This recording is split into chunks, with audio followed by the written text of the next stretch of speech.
E aí pessoal, tudo bem? Espero que vocês todos estejam bem. E a gente vai continuar a nossa série de videoaulas falando agora um pouco de ensaio de flexão, tá? Então o nosso assunto anterior foi ensaio de dureza, agora a gente vai falar do ensaio de flexão. Pessoal, o ensaio de flexão, ele é um ensaio muito utilizado para determinação da resistência à flexão de peças que estão apoiadas entre dois apoios. Então, nesse caso, a gente chama de apoio biapoiado, né? Peça biapoiada, já que ela está apoiada em dois apoios. Pessoal, a deformação da flexão, ela é muito requisitada em materiais quebradiços, materiais que não se observa a zona da deformação com tanta clareza quanto no ensaio de tração. Então, para esses materiais onde você não observa tanto essa deformação, a gente utiliza o ensaio de flexão. Então, nessa figura aqui, dá para a gente observar bem o comportamento do material quando ele é flexionado. Então, a gente observa que existe uma linha imaginária no centro da peça, e a gente chama essa linha de linha neutra, que é uma linha onde ela nunca, teoricamente, nunca vai ser submetida à deformação. Uma região interna da peça que é comprimida e uma região externa da peça que é tracionada.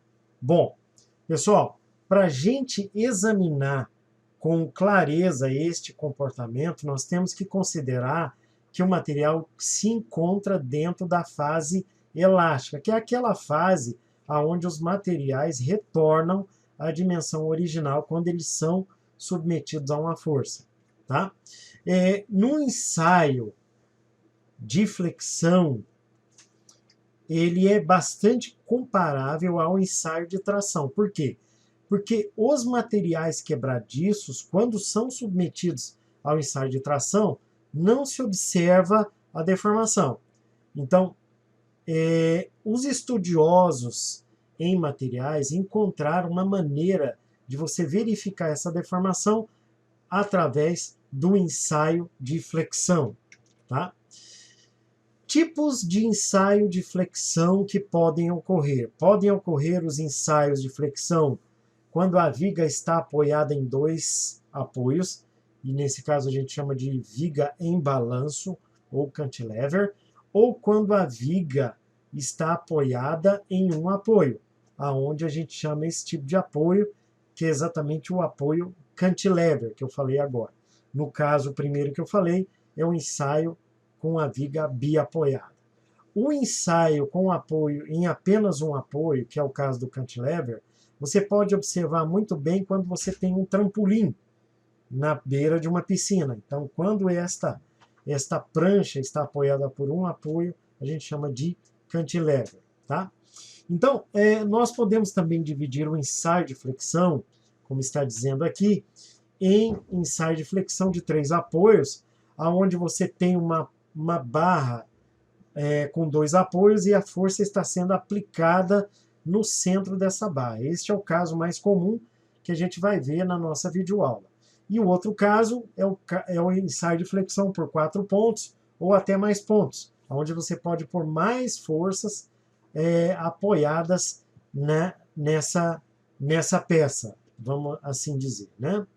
Pessoal, é interessante observar que toda vez que você flexiona, né, uma peça, né, ou seja, você aplica uma força nessa peça, vai acontecer um distanciamento, olha aqui, ó, do ponto central até a linha horizontal. Esse distanciamento aqui, a gente chama ele de flecha. Tá? Então, a flecha é a distância mais longe da peça encurvada da posição horizontal. Então, isso é observado quando a gente executa um ensaio de flexão.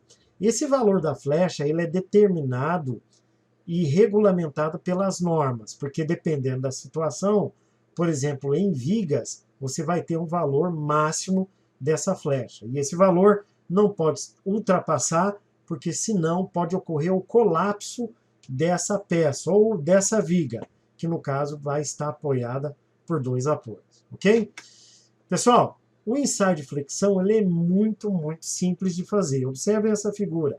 Basta você ter um cutelo, onde esse cutelo vai aplicar uma força e a peça vai estar apoiada entre esses 2 roletes. Então aí a gente vai observar que vai acontecer uma flexão da peça, igual a gente está vendo aqui, ou então um dobramento.